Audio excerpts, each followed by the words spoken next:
Bon matin, X21, ça va bien? Oh, certains, vous n'êtes pas réveillés encore. Vous avez le temps de prendre 2 cafés, 3 cafés ce matin. Vous êtes là ce matin, vous allez bien? Yes, all right. Content d'être avec vous. Et ce matin, j'ai un message sur mon cœur que je voulais vous partager. On commence une thématique qui s'appelle résolution. Et l'idée, c'est intéressant. De plus en plus de chercheurs, de personnes qui font des recherches réalisent à quel point les écrans et les réseaux sociaux, ça a un effet négatif sur notre santé, ça a un effet négatif sur notre santé mentale même.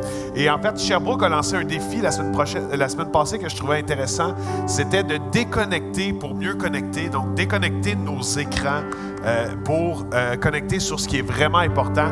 Et je veux vous lancer le défi aussi, sur l'emploi, ça vous tente. C'est jusqu'à la fin de la thématique, donc pour les 2 prochaines semaines, d'enlever les écrans de 8 heures le soir à 8 heures le matin pour se concentrer sur ce qui est vraiment le plus important. Souvent, on se lève le matin, on scrolle sur le téléphone ou sur autre.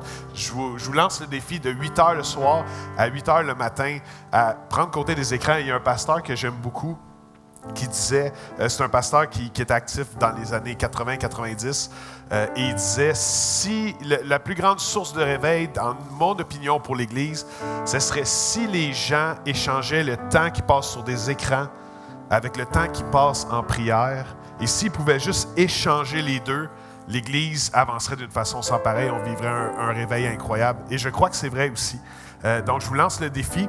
Et pour ce matin, j'avais à cœur de vous partager un message spécial qui s'appelle « Un nouveau mentor pour 2023 ». Un nouveau mentor pour 2023. Et ce matin, j'aimerais vous parler du Saint-Esprit. On entend souvent parler, comme Québécois aussi, de Dieu le Père, Dieu le Fils, Dieu le Saint-Esprit. Et en fait, j'avais à cœur de vous parler de la personne du Saint-Esprit ce matin et comment est-ce qu'il peut enrichir nos vies, améliorer nos vies, améliorer notre vie chrétienne aussi, puis nous permettre de vivre une spiritualité profonde et riche. Et pour moi, quand je parle du Saint-Esprit, c'est toujours particulier parce que je me sens jamais digne de parler de lui. Mais je crois que le Saint-Esprit est capable, au-delà de tout ça, de parler chacun d'entre nous à nos cœurs. Et ça va être ma prière ce matin. Donc, je vais juste prier qu'on puisse avoir un rendez-vous spécial avec le Saint-Esprit qui, selon la Bible, est déjà actif et présent en ce moment, ce matin, parmi nous. Fait que je vais prier. Seigneur, je te prie de venir prendre ce temps ce matin. Et Saint-Esprit, je veux te prier de venir parler à nos cœurs ce matin. Seigneur, on te demande pardon pour les fois où est-ce qu'on t'ignore dans nos vies. Et Saint-Esprit, on veut vivre la vie chrétienne riche, profonde, spirituelle, libératrice et fortifiante que tu nous proposes dans ta parole. Et Saint-Esprit, je te prie que tu puisses venir parler à nos cœurs, chacun d'entre nous ce matin. Certains sous la forme d'une conviction, d'autres sous la forme d'une certitude, d'une chose à faire positive, d'autres peut-être sur quelque chose qui doit changer dans nos cœurs. Viens faire ton œuvre ce matin, Saint-Esprit. Amen. Alors, le titre de message ce matin, « Un nouveau mentor pour 2023 ». Je lisais un livre de Ken Blanchard, probablement vous le connaissez, l'auteur de One Minute Manager. C'est un des livres les plus vendus dans la catégorie de croissance personnelle. Et lui a découvert à travers les années, cet auteur-là, Ken Blanchard, que Jésus, lorsqu'il regarde aux différents leaders dans l'histoire, pour lui, le plus grand leader de l'histoire, c'est Jésus. Et c'est vrai que Jésus a un impact inégalé en termes de ses enseignements, en termes d'un impact spirituel. Et Jésus était un excellent mentor parce que Jésus enseignait, guidait, reprenait, dirigeait, expliquait les mystères de Dieu aussi. Il reprenait aussi le système religieux. Donc, Jésus confrontait les abus religieux de son époque. Et Jésus donnait aussi des conseils pratiques à ses disciples. Et ce qui est fantastique ce matin, c'est qu'on a accès au même genre de mentorat spirituel, mais pas par la bouche d'un pasteur, pas par la bouche seulement d'une église ou une implication dans l'église, mais par la personne du Saint-Esprit directement. Le Saint-Esprit veut nous mentorer. Et en fait, Jésus a dit quelque chose de particulier. C'est dans le cahier pneumatologique de Jean. Quand j'étais à l'ITF, j'ai appris ce terme-là. Je faisais mon bac en théologie. On avait un pasteur africain qui nous disait « Maintenant, tournez avec moi dans le cahier pneumatologique joannique. » Et là, on était comme « Qu'est-ce qu'il veut? » Puis en fait, on a découvert que ça voulait dire Jean 14, Jean 15, Jean 16, donc l'évangéliste Jean qui a écrit, qui était un témoin oculaire de la vie de Jésus.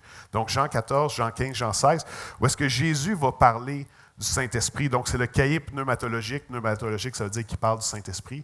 Et joannique, ça veut dire de Jean. Et Jésus va dire quelque chose de vraiment particulier. Il va dire à ses disciples, juste avant sa crucifixion, puis c'est des paroles vraiment significatives parce que c'était les dernières heures avant sa crucifixion.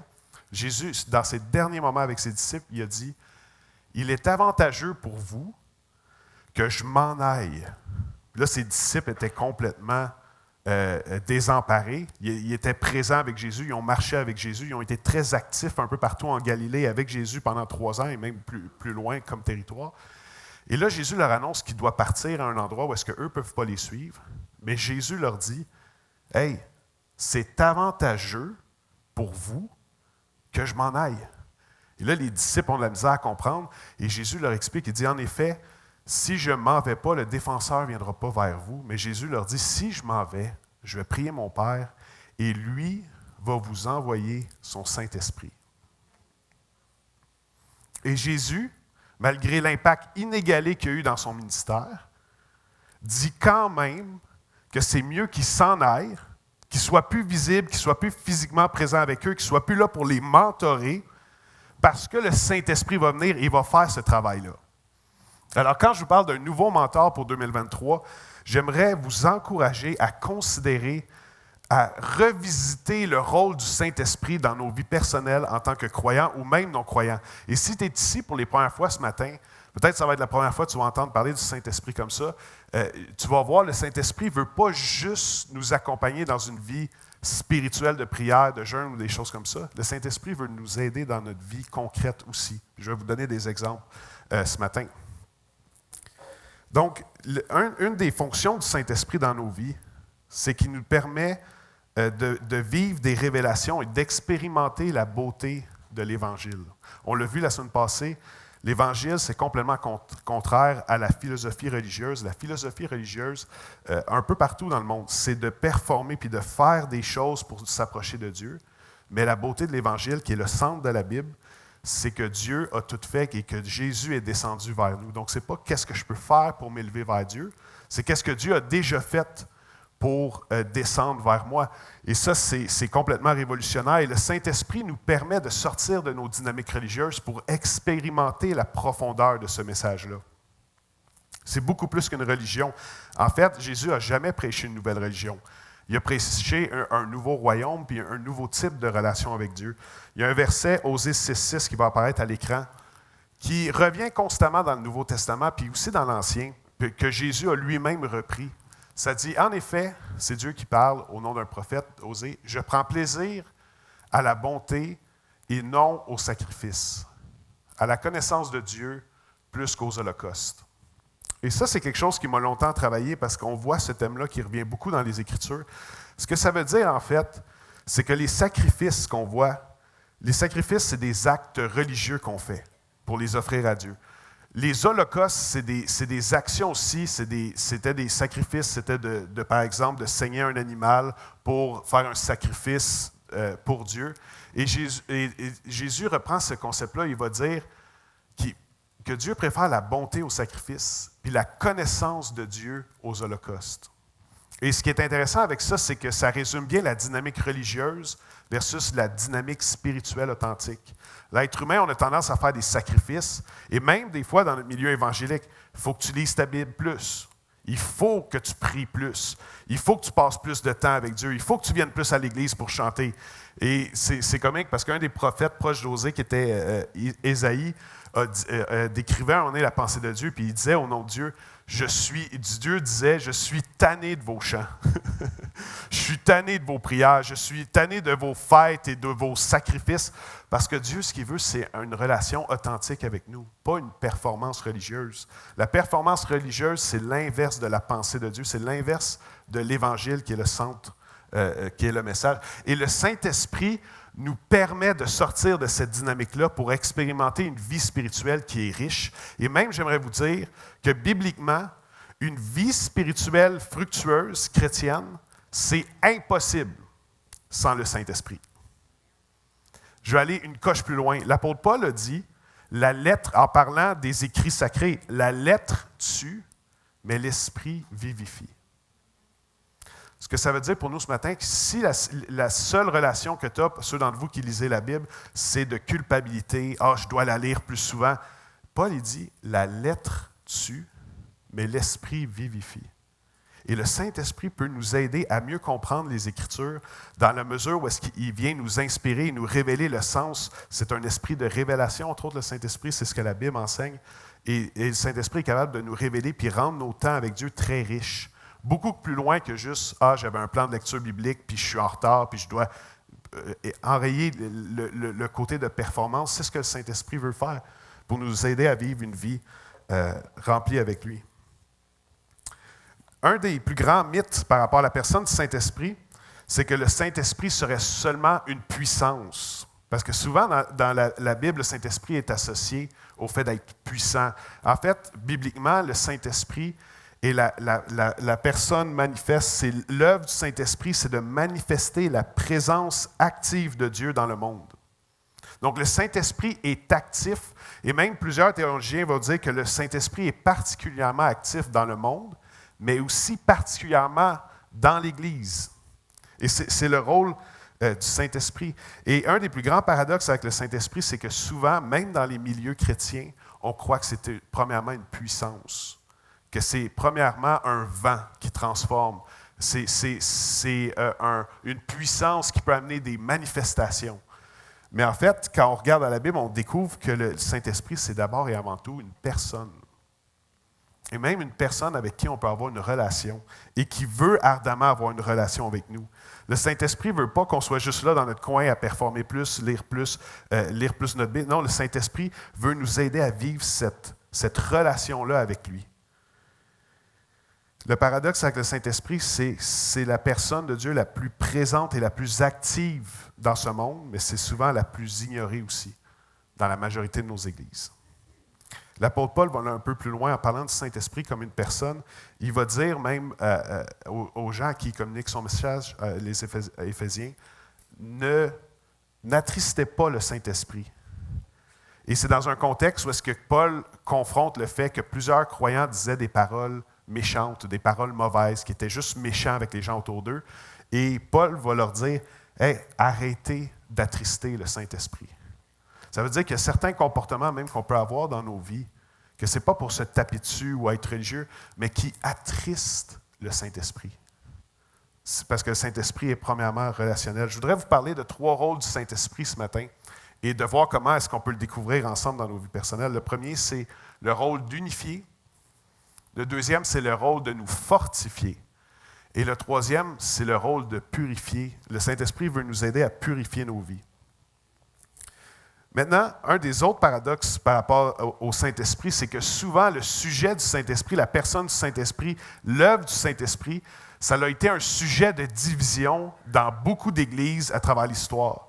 Pourtant, quand Paul il parle du Saint-Esprit, il en parle comme du lien d'unité dans l'Église. Il va dire, par exemple, il y a plusieurs dons, mais il y a un seul esprit.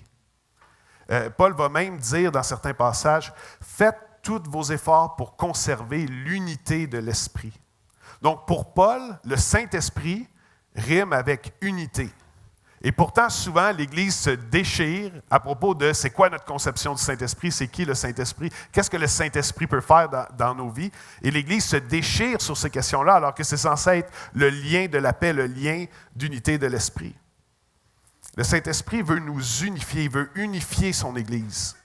Paul parle dans le Nouveau Testament, comme je vous ai dit, de l'unité de l'Église. Il va dire il y a plusieurs dons, un seul esprit. J'aimerais dire, quand quelqu'un, pratiquement là, dans l'Église, quand quelqu'un agit de façon stupide, dérangeante pour toutes les autres et dit être rempli de l'Esprit, il n'est pas rempli de l'Esprit. C'est juste quelqu'un qui agit de façon stupide et dérangeante.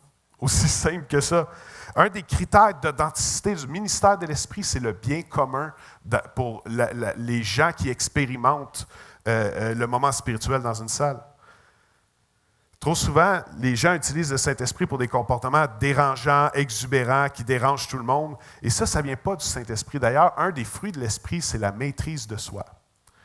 Donc, le Saint-Esprit ne vient pas et faire entrer en transe quelqu'un complètement d'une façon qui dépasse la volonté propre de la personne. Non, le Saint-Esprit est un gentleman et un des fruits de l'Esprit, c'est la maîtrise de soi. Et ça, c'est vrai pour l'ensemble des situations, à quelques rares exceptions près. Je lisais le livre d'un pasteur qui parlait du Saint-Esprit et il disait qu'il y avait une femme dans son assemblée qui souvent se levait, puis là, elle commençait à prier à voix haute, puis elle commençait à déclarer des choses et ça dérangeait tout le monde autour. Et en fait, quand les gens sont venus la voir pour lui dire « Non, désolé, c'est pas le temps, ça dérange, tu vois, tu crées du chaos », ils l'ont escortée à la sortie. À partir du moment qu'ils lui ont demandé de sortir, elle s'est mise à sacrer après les gars qui voulaient la sortir de la salle. C'était pas le Saint-Esprit. Donc, il faut faire attention. Le Saint-Esprit veut fortifier l'unité de l'Église. Et un des critères, c'est l'authenticité puis une belle expérience pour le bien commun.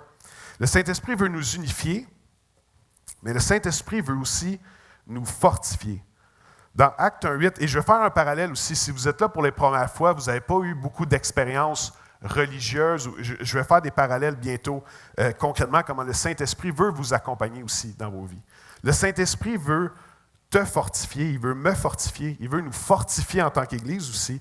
Et dans Actes 1:8, Jésus a dit quelque chose d'assez surprenant qui se réalise ce matin quand même, Actes 1:8, « Mais vous recevrez une puissance lorsque le Saint-Esprit viendra sur vous, et vous serez mes témoins à Jérusalem, dans toute la Judée, dans la Samarie et jusqu'aux extrémités de la terre. » Et ça, Jésus a dit ça selon les témoins oculaires après sa résurrection.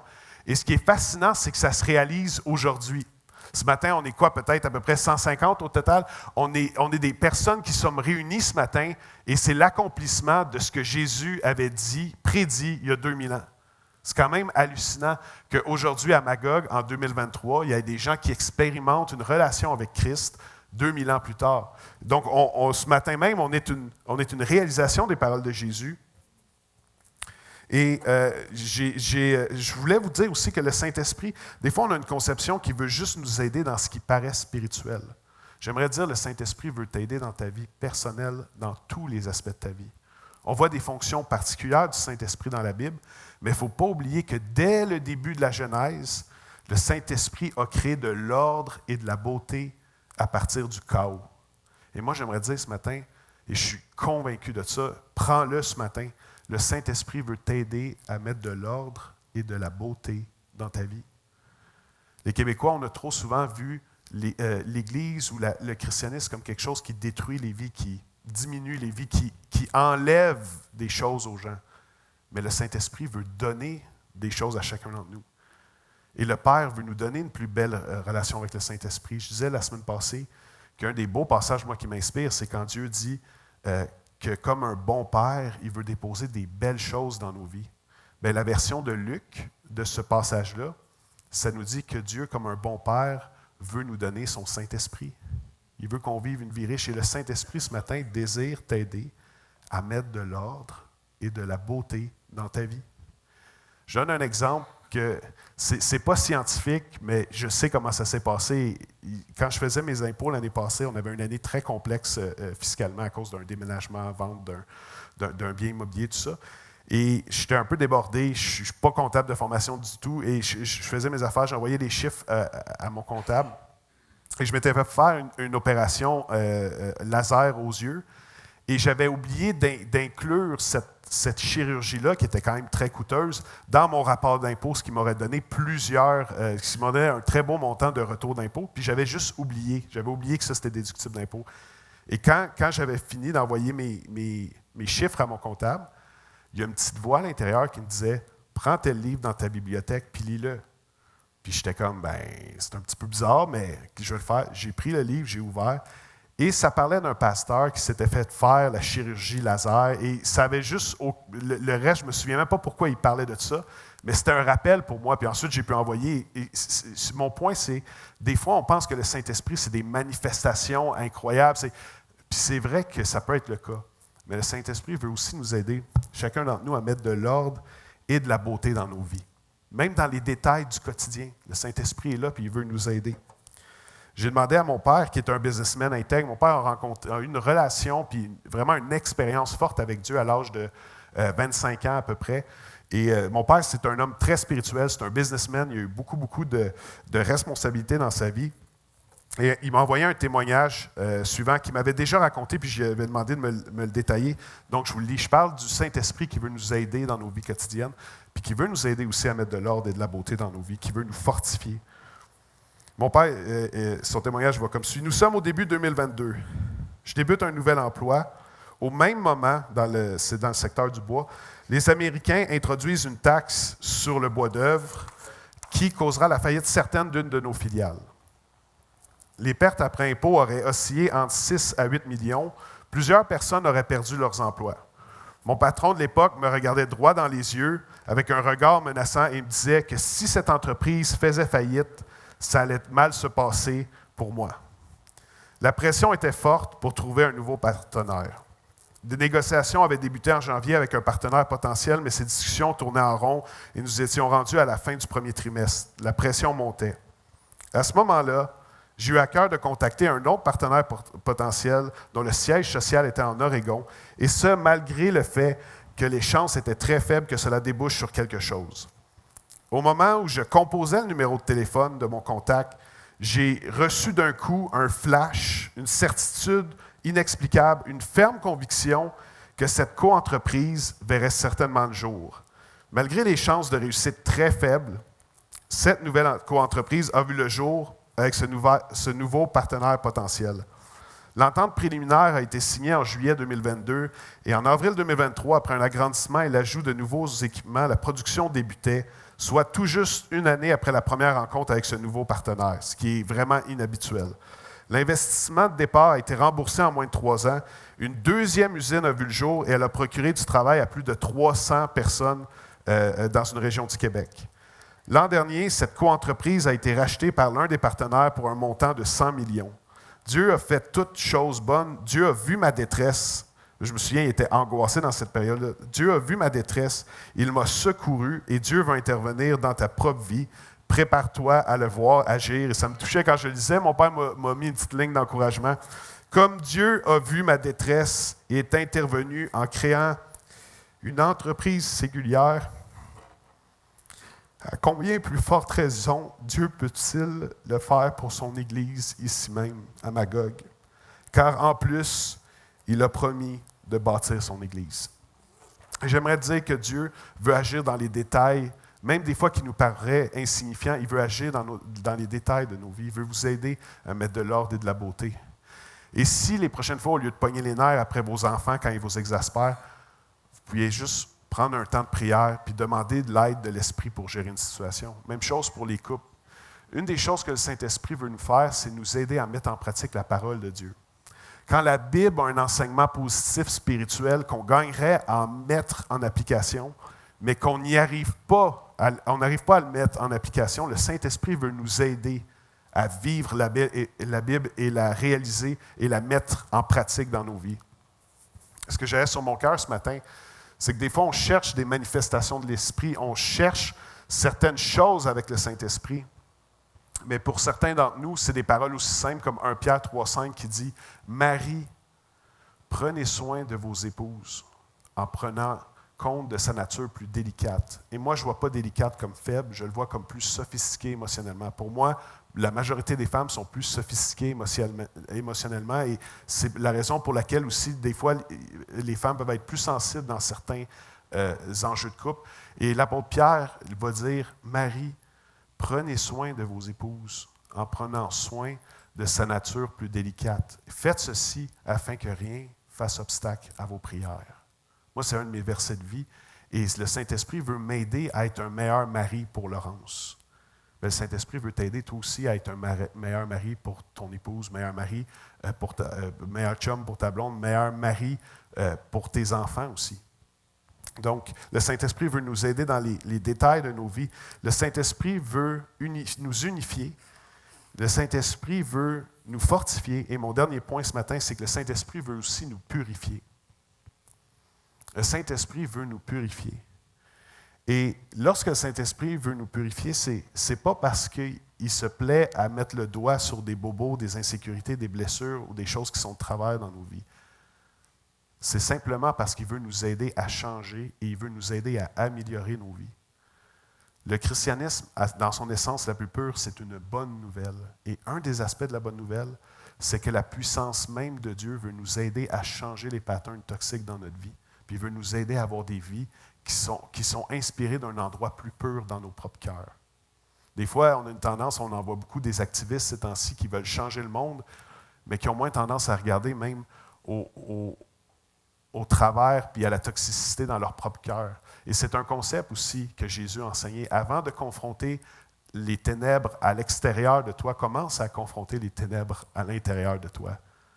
Avant de confronter les ténèbres que tu verrais peut-être dans la vie de quelqu'un d'autre, commence par regarder à ton propre cœur. Et c'est ce que le Saint-Esprit veut faire. Et c'est une bonne nouvelle. J'en ai parlé la semaine passée.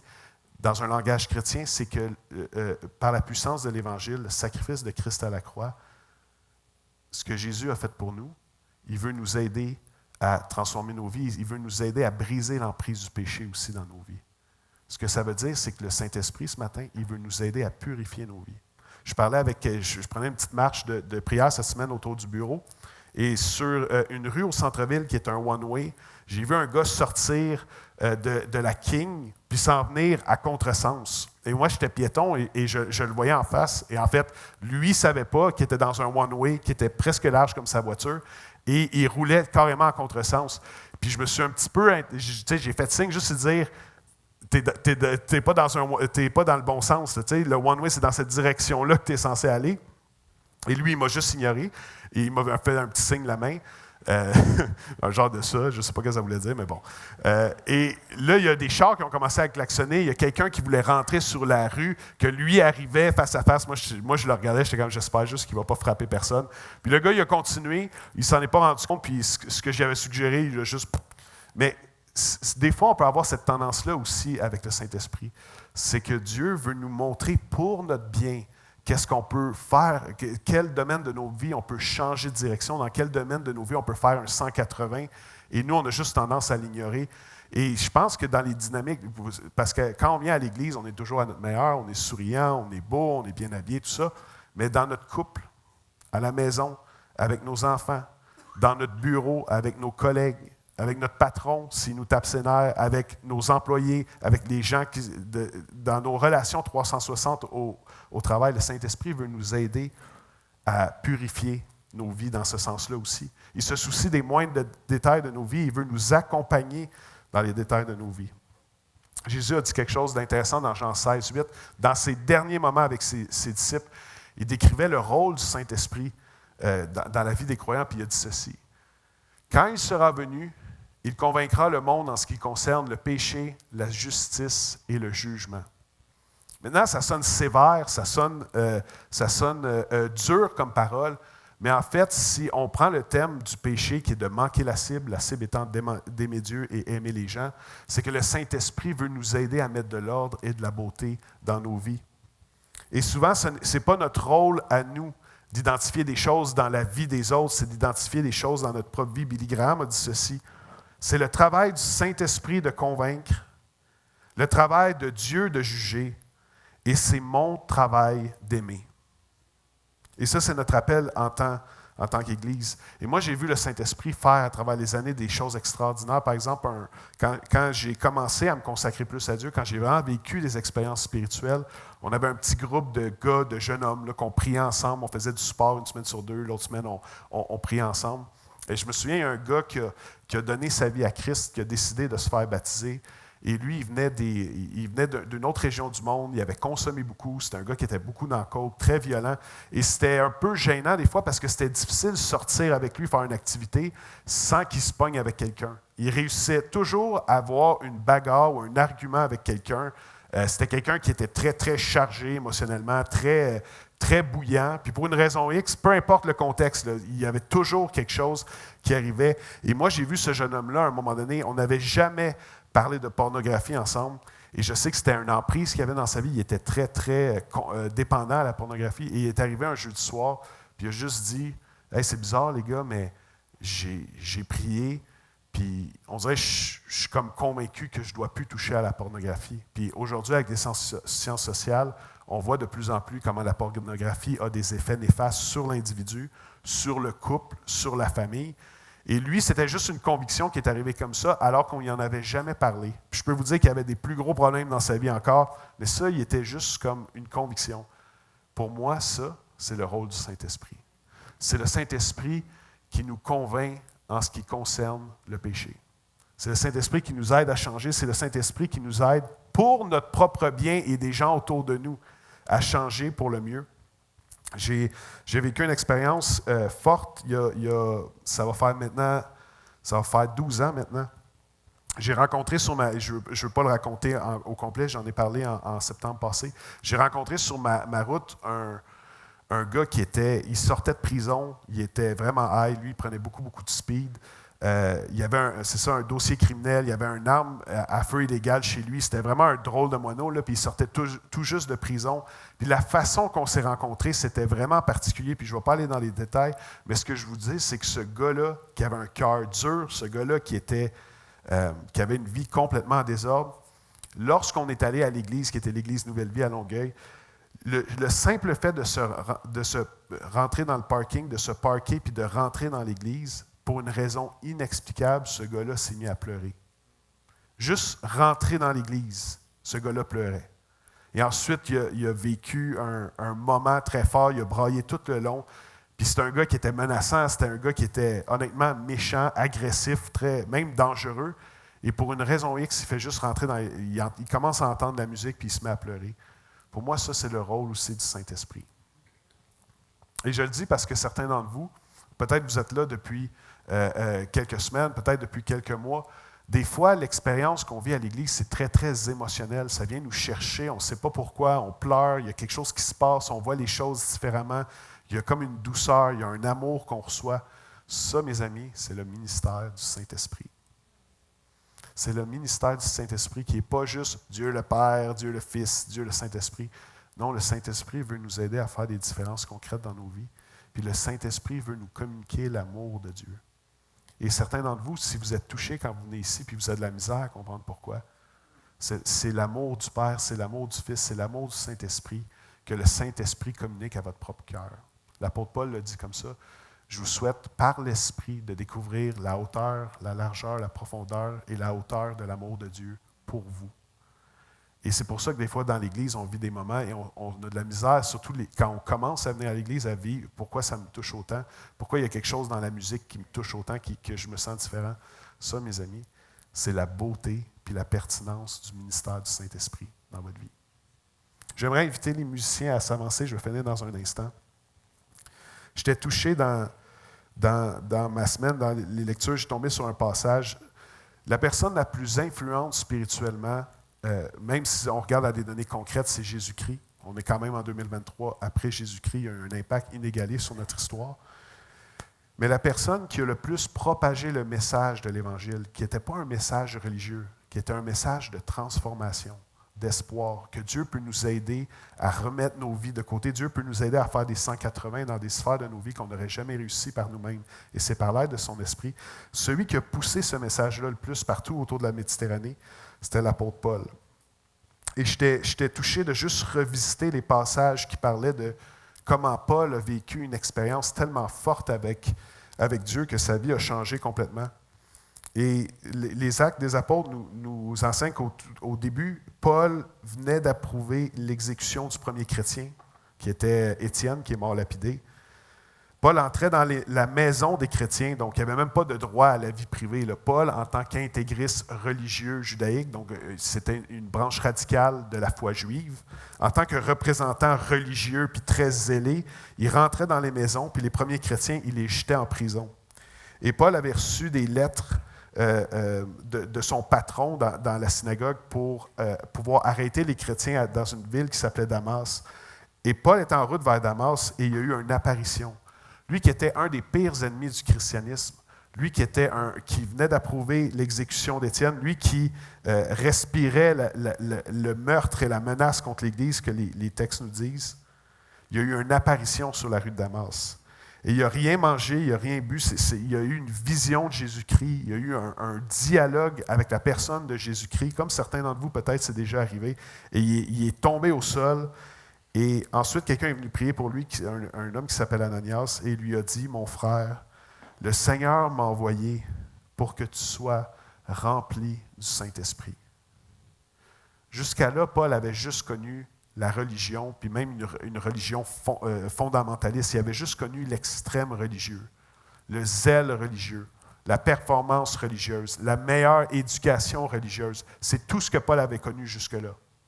Et Paul va nous dire dans la parole de Dieu que tout ça, il considérait comme du caca pour chien, comparé à la beauté de ce qu'il a vécu comme expérience spirituelle avec Jésus-Christ. Et vous allez voir le texte, ça parle vraiment d'excréments d'animaux. Il dit, pour moi, tout mon passé de religieux, c'est comme de la crotte de chien. Maintenant que j'ai réalisé la beauté de Jésus-Christ. Vous irez lire la version grecque, c'est vraiment ça qu'il dit. Et le disciple Ananias a rencontré Paul après cette rencontre-là que lui a eue avec Jésus-Christ. Il lui a dit, le Seigneur m'a envoyé pour que tu sois rempli du Saint-Esprit. Et là, Paul allait vivre quelque chose d'extraordinaire, de différent de tout ce qu'il avait vécu jusqu'à maintenant. Et Paul s'est fait baptiser. Souvent, on a une conception que on baptise les bébés, on verse de l'eau sur leur front. Paul a été baptisé par immersion et il a été plongé dans l'eau pour abandonner son ancienne vie et vivre une vie nouvelle. Et il a été rempli du Saint-Esprit. Et depuis ce temps-là, il a fait un ministère qui était super efficace. Et ça me rappelait, une des raisons pourquoi ça me touchait, c'est que ça me rappelait des dynamiques fondamentales qui étaient présentes dans ma vie quand j'ai commencé à consacrer ma vie à Dieu il y a 10 ans, 12 ans. Et un des moments marquants pour moi dans ma vie, c'est que j'étais dans un séminaire, puis c'était Claude Hood qui enseignait sur le leadership, sur le leadership spirituel, pas juste le leadership point, le leadership spirituel. On était 120 dans une classe et je vivais avec des choses très difficiles, sans aller dans les détails, mais il y avait des choses de mon enfance qui pesaient lourd sur moi. Ça pesait, j'en avais jamais parlé, je m'étais juré de jamais en parler à personne.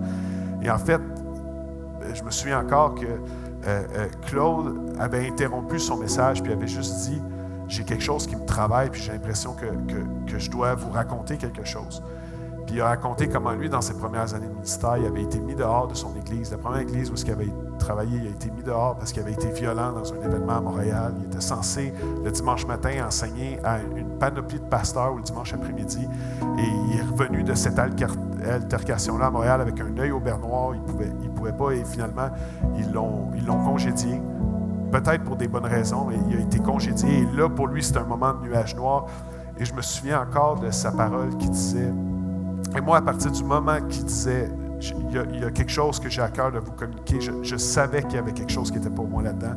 Et il a juste dit, je veux juste que vous sachiez, il n'y a rien que vous avez fait dans votre passé qui peut vous disqualifier, vous empêcher de rentrer pleinement dans les œuvres que Dieu a préparées d'avance pour vous. Et certains d'entre vous, vous considérez le ministère, il n'y a rien de trop grave que tu as fait dans ton passé pour t'empêcher de servir Dieu. Et moi, à ce moment-là, avec tout ce que je luttais, toutes les pensées, les choses, je n'avais jamais parlé à personne, le poids qui était sur moi, je me souviens que je me suis effondré en larmes et j'ai pleuré pendant 20-30 minutes sur ma table, sur mes notes. Je me souviens, mes notes étaient toutes trempées. Puis je suis allé voir Claude, puis j'ai pu confesser des choses, j'ai pu parler de choses, j'ai pu me libérer de choses qui pesaient sur moi d'une façon destructrice.